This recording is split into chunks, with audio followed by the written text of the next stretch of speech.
The call came on a Tuesday afternoon while I was reviewing quarterly reports for my hospitality portfolio. Victoria Sterling, Manhattan's most exclusive wedding planner, was on the line, her voice carrying that practiced sympathy reserved for delivering uncomfortable news. "Ms. Martinez, I'm calling about your sister Amanda's wedding. I'm afraid there's been a situation regarding your participation as a bridesmaid." I set down my pen and leaned back in my leather chair, looking out at the Manhattan skyline from my corner office. "What kind of situation, Victoria?" "Well, your parents contacted me this morning. They explained that you might not be able to attend because of financial constraints. They mentioned you couldn't afford the bridesmaid dress, which is $500, and they didn't want you to feel embarrassed." The words hung in the air like a slap. I'd been expecting something like this ever since Amanda announced her engagement 6 months ago. My family had perfected the art of exclusion disguised as protection. "I see," I said calmly. "And what exactly did my parents suggest?"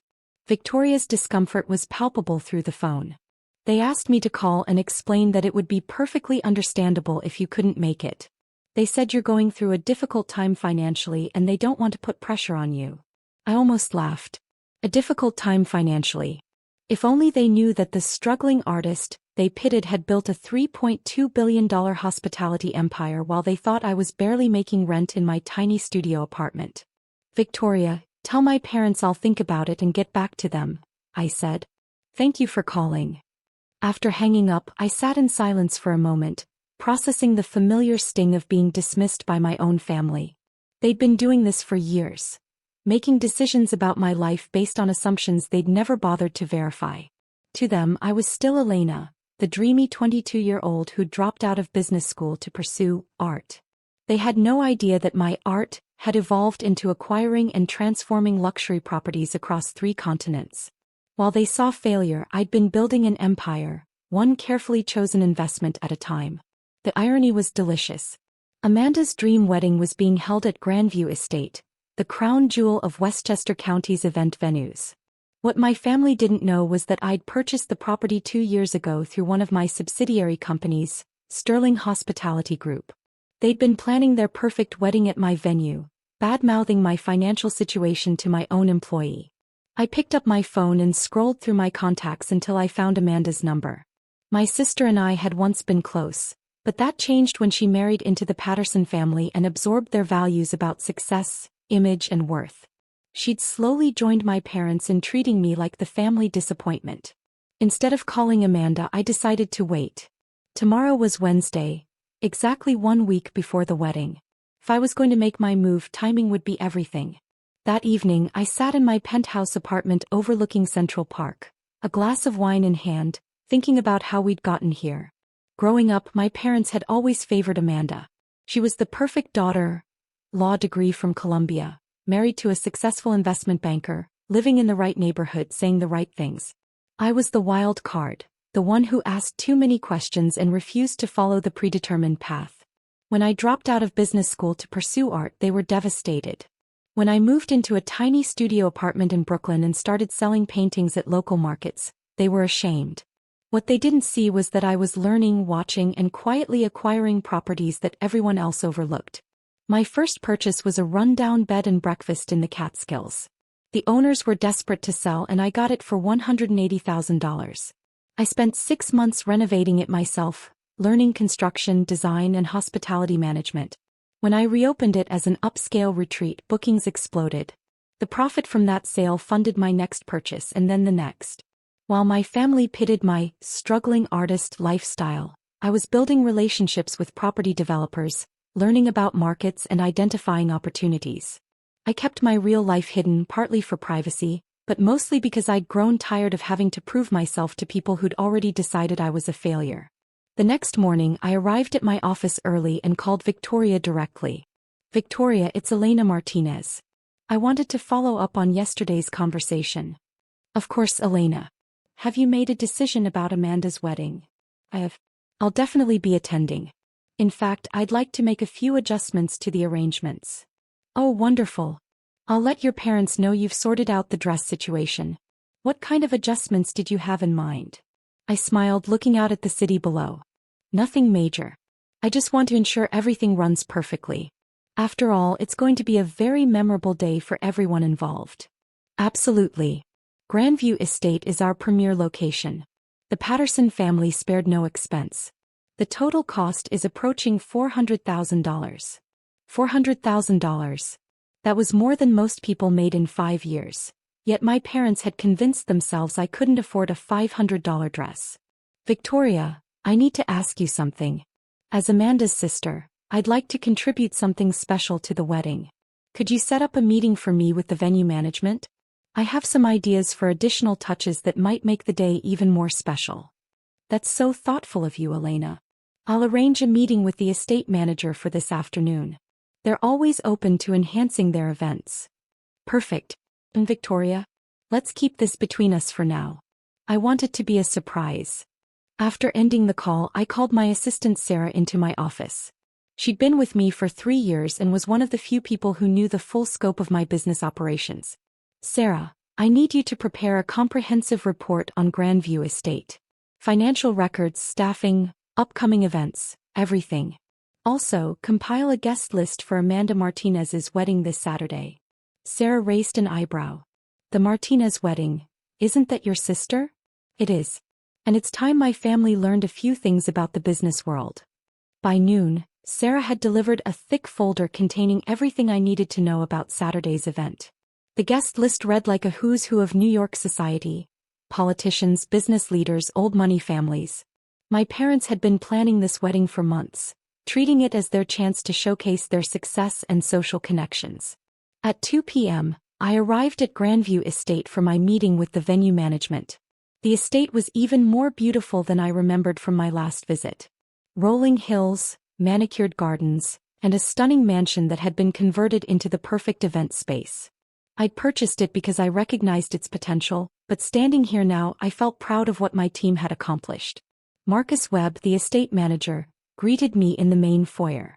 He was a distinguished man in his 50s who'd been running high-end events for decades. Ms. Martinez, Victoria Sterling said you wanted to discuss some additions for Saturday's wedding. I have to say, everything is already planned to perfection, but we're always happy to accommodate special requests. Marcus, I appreciate you meeting with me on short notice. I wanted to discuss a few things about Saturday's event, but first I think there's something you should know. I handed him my business card, the one with my full title. Elena Martinez, CEO, Sterling Hospitality Group. Marcus's eyes widened as recognition dawned. You're the owner. I am. And Saturday's wedding is for my sister Amanda. My family doesn't know about my connection to this place, and I'd like to keep it that way until the right moment. Marcus nodded slowly, understanding the delicate situation.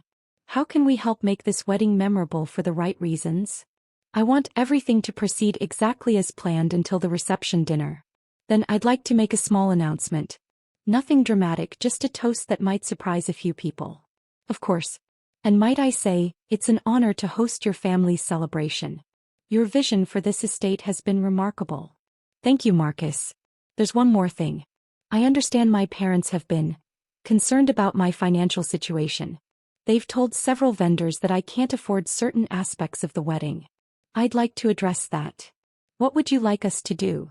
Nothing yet. Just be prepared for some interesting reactions on Saturday. Friday arrived with the typical pre-wedding chaos. My phone buzzed constantly with calls from family members, none of whom had bothered to contact me directly about the dress situation. Instead, I heard through cousins and aunts that my parents were handling the Elena situation, and that everything would work out fine. My mother finally called Friday evening, her voice carrying that particular tone she used when she thought she was being generous. Elena, sweetheart, Amanda's wedding is tomorrow and we wanted to make sure you felt included. Victoria mentioned you were having trouble with the bridesmaid dress. Hi, Mom. Yes, Victoria called. Thank you for thinking of me. Well, your father and I discussed it and we decided to cover the cost of the dress. We don't want you to miss Amanda's special day because of money. The condescension in her voice was breathtaking. They were offering to pay $500 for a dress so I could attend a wedding at a venue I owned. That's very kind of you, Mom, but I've already handled the dress situation. Oh good. I'm glad you worked something out. We'll see you at the church tomorrow morning. The ceremony starts at 2 p.m., and then we'll all go to Grandview Estate for the reception. I'll be there, Mom. Wouldn't miss it. Saturday morning dawned crisp and clear. Perfect weather for a wedding. I spent the morning getting ready in my penthouse, choosing my outfit carefully. The bridesmaid dress was hanging in my closet, a beautiful silk creation that cost exactly $500. I'd had it altered perfectly and it looked stunning, but I wouldn't be wearing it. Instead, I selected a custom-made dress from a designer my family would recognize, elegant, sophisticated, and probably worth more than most people's cars. I wasn't trying to upstage the bride, but I was done hiding who I'd become. The ceremony at St. Patrick's Cathedral was beautiful. Amanda looked radiant, and despite everything, I felt genuinely happy for her. Whatever issues we had as a family, she deserved a perfect wedding day. My parents barely acknowledged me during the ceremony, though I caught my mother glancing at my dress with confusion. They'd been expecting their struggling daughter to show up in something modest and apologetic. Instead, I looked like I belonged among the Manhattan elite filling the cathedral. After the ceremony, the wedding party and guests made their way to Grandview Estate. I rode alone, taking the scenic route through Westchester County, giving myself time to prepare for what was coming. The estate looked magnificent. My staff had outdone themselves with the decorations and everything was perfect. Guests were already mingling on the terrace, champagne glasses in hand, admiring the view of the Hudson Valley. I found Victoria near the main entrance, coordinating with the catering staff. She looked up as I approached and I saw surprise flash across her face. "Elena, you look absolutely stunning. That dress is incredible." "Thank you, Victoria. Everything looks perfect. You've done an amazing job. I have to ask, where did you get that dress? It's clearly designer." And after the conversation about the bridesmaid dress, I smiled. "Victoria, there are a few things about me that might surprise people today. But let's wait until dinner for the full story." The cocktail hour proceeded beautifully. I mingled with guests, many of whom I recognized from business circles, though they didn't know my connection to the venue. My parents worked the crowd like seasoned politicians, introducing Amanda and her new husband to anyone who might be useful for their social climbing. I overheard my mother talking to Mrs. Patterson, Amanda's new mother-in-law, near the bar. "We're so proud of both our daughters," my mother was saying. "Amanda's doing so well with her law practice and Elena is, well, she's finding her way. Art is such a difficult field." Mrs. Patterson nodded sympathetically. "It must be challenging to have children on such different paths. But I'm sure Elena will figure things out eventually." "Oh, we hope so. She's very talented, just not very practical. We actually had to help her with the bridesmaid dress. She couldn't afford it." I sipped my champagne and smiled. In 30 minutes we'd be sitting down for dinner and I'd have my moment. As the sun began to set, Marcus appeared at my side. "Ms. Martinez, we're ready to transition to dinner service. Would you like us to proceed with the seating arrangements as planned?" "Yes, but I'd like to make one small change. Instead of the traditional toasts from the father of the bride and best man, I'd like to add one more speaker to the program." "Of course. When would you like to speak?" "After my father's toast, before dessert is served.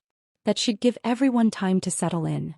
Marcus nodded and disappeared to coordinate with his staff. I made my way to the dining room, a stunning space with floor-to-ceiling windows overlooking the gardens. The tables were set with crystal and silver, and candles created a warm, romantic atmosphere. I found my assigned seat at table 6, not the family table, of course. That honor was reserved for the Pattersons and my parents' closest friends. I was placed with some family acquaintances and distant relatives, people who barely knew me but had heard the stories about the disappointing daughter. As dinner was served, conversation flowed around the table. The usual wedding topics: how beautiful the bride looked, how expensive everything must be, how lucky the families were to afford such a lavish celebration. "This venue must cost a fortune," said my cousin Rebecca, gesturing around the room. "I heard they charge $50,000 just for the space rental." Actually, it was $75,000, but I didn't correct her. "Elena, how are you doing these days?" asked Mrs. Chin, an old family friend. "Your mother mentioned you're still working on your art?" "I'm doing very well, thank you. My work keeps me busy." "That's wonderful, dear. It's so important to pursue your passions even if they're not, well, practical." Before I could respond, my father stood up at the head table, champagne glass in hand. The room gradually quieted as he prepared to give his traditional father of the bride toast. Ladies and gentlemen, thank you all for being here today to celebrate Amanda and Michael's union. As Amanda's father, I couldn't be prouder of the woman she's become. She's accomplished everything we could have hoped for: a successful career, a wonderful husband, and a bright future ahead. He paused, his eyes scanning the room. Of course, every family has its challenges. We have 2 daughters, and while we're celebrating Amanda's success today, we continue to hope and pray that our other daughter will find her way to the same kind of stability and achievement. The words hit like a physical blow. Even at Amanda's wedding, even in this moment of celebration, he couldn't resist taking a shot at me. Around the room, I saw people glancing in my direction with pity and embarrassment. My father continued, oblivious to the damage he was causing. But today is about Amanda, and we couldn't be happier. To Amanda and Michael. The room raised their glasses and toasted, but I could see the discomfort on many faces. My father had just publicly humiliated his own daughter at a family wedding. As the applause died down, Marcus appeared beside the head table and whispered something to the wedding coordinator. A moment later, she stood up. Ladies and gentlemen, we have one more toast this evening. Elena Martinez would like to say a few words. The room fell silent. I could see confusion on my parents' faces, and Amanda looked surprised but pleased. I stood up slowly, smoothing my dress, and walked to the front of the room. Thank you all for being here tonight to celebrate Amanda and Michael. Before I begin, I want to say how beautiful my sister looks and how happy I am for both of them. I paused, looking around the room at the faces staring back at me. Some curious, some sympathetic, some uncomfortable after my father's speech. My father just spoke about family challenges and finding one's way to success. I think it's interesting how we define success and how assumptions can shape our understanding of the people closest to us. My mother was frowning now, clearly wondering where this was going. For the past several years, my family has worried about my financial situation. They've been concerned that I'm struggling, that I can't afford things like a $500 bridesmaid dress. In fact, they've been so worried that they've taken it upon themselves to explain my situation to others. A murmur rippled through the room. My father's face was reddening. I appreciate their concern, I really do. Comes from a place of love. But I think there's been a misunderstanding that needs to be cleared up. I reached into my purse and pulled out a folder of documents. You see, while my family thought I was struggling to make ends meet as an artist, I was actually building something else entirely. I started with a small bed and breakfast in the Catskills, then expanded into luxury hospitality properties across the country. The room was completely silent now. Today, I'm the CEO of Sterling Hospitality Group, which owns and operates luxury hotels, resorts, and event venues throughout North America and Europe. Our annual revenue last year was $2.8 billion. Gasps echoed around the room. I saw my mother's champagne glass slip from her hand. But here's the really interesting part, I continued, my voice steady and calm. This beautiful venue where we're celebrating tonight, Grandview Estate, is actually one of my properties. I purchased it 2 years ago and spent $8 million renovating it into what you see today. The silence was deafening. My father looked like he was going to be sick. So when my parents told the wedding planner that I couldn't afford to attend my own sister's wedding because of a $500 dress, they were speaking about their daughter's financial situation at a venue that same daughter owns and operates. I smiled at the head table where my family sat frozen in shock. Amanda, Michael, I want this to be the perfect start to your marriage, so please consider tonight's reception my wedding gift to you. The entire cost, venue, catering, flowers, everything, is on me. The room erupted. Amanda burst into tears, though whether from joy or shock I couldn't tell. Michael stood up and started clapping, and soon the entire room was on their feet applauding. But I wasn't done. There's one more thing, I said, raising my hand for quiet. Mom, Dad, I know you've been worried about my financial stability. I want to put those concerns to rest. I pulled out another document from my folder. This is a deed to a house in Scottsdale, Arizona. 4 bedrooms, 3 baths, a pool, and a beautiful view of the mountains. It's worth about $1.2 million, and as of today it's yours. Consider it a thank you for all those years of concern about my finances. My mother was openly crying now, and my father looked like he'd been hit by a truck. I love you both despite everything. I love Amanda and I love our family. But I think it's time we started having honest conversations instead of making assumptions about each other's lives. I raised my champagne glass. To Amanda and Michael and to family, all the complicated, messy, wonderful parts of it. The room exploded again with applause and cheers. As I walked back to my table, people stood to congratulate me, shake my hand and express their amazement. The energy in the room had completely transformed. Amanda appeared at my side, tears streaming down her face. Elena, I had no idea. I'm so sorry about everything. The way we treated you, the things we said. Amanda, this is your wedding day. Be happy. We'll have plenty of time to talk later. She hugged me tightly. I love you, sis. And thank you. This is incredible. Michael joined us, his face full of admiration and gratitude. Elena, I don't know what to say. This is the most generous thing anyone has ever done for us. Just be good to my sister, I said, smiling. That's all the thanks I need. The rest of the evening passed in a blur of congratulations, conversations and celebration. My parents eventually approached me, both looking shell-shocked and ashamed. Elena, my father began, his voice shaky. I don't know what to say. The things I said tonight, the way we've treated you. Dad, we all make mistakes. The important thing is that we learn from them. My mother took my hands in hers. Sweetheart, can you ever forgive us? We were so wrong about everything. Mom, you're forgiven. But I need you to understand something. Success isn't just about following traditional paths or meeting other people's expectations.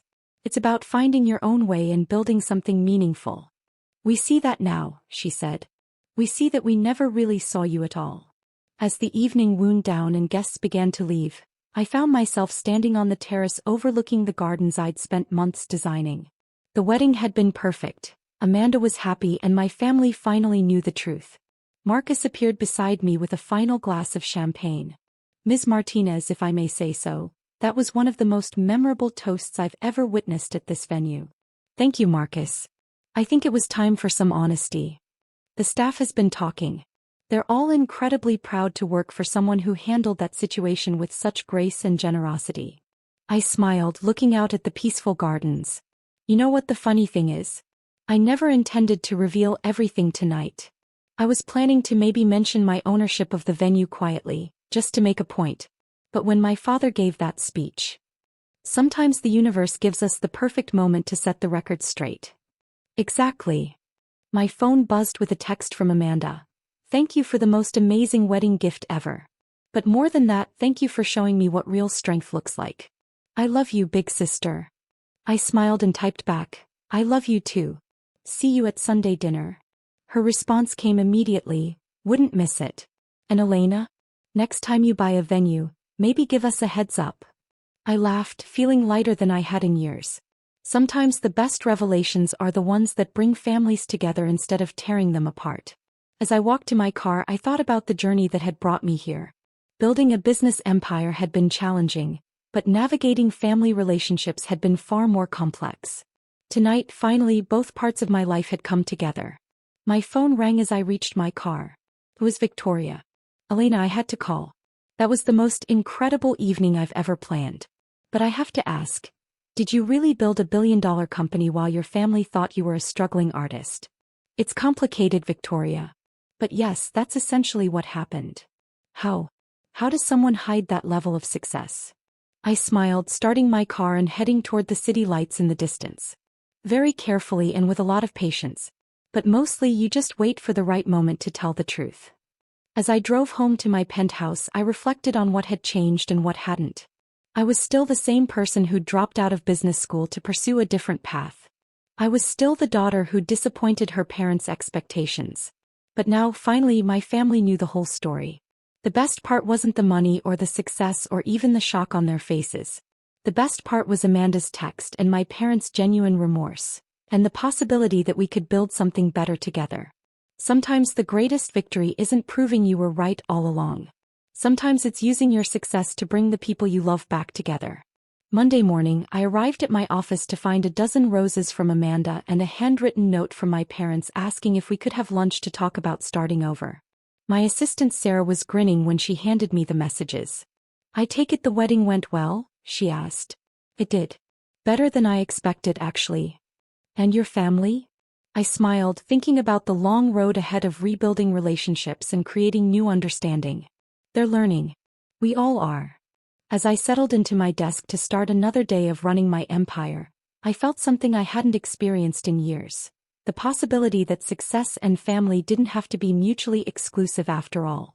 The best part about building something from nothing isn't the money or the recognition. It's having the resources to lift up the people you love, even when they don't deserve it. Especially when they don't deserve it. That's what family really means.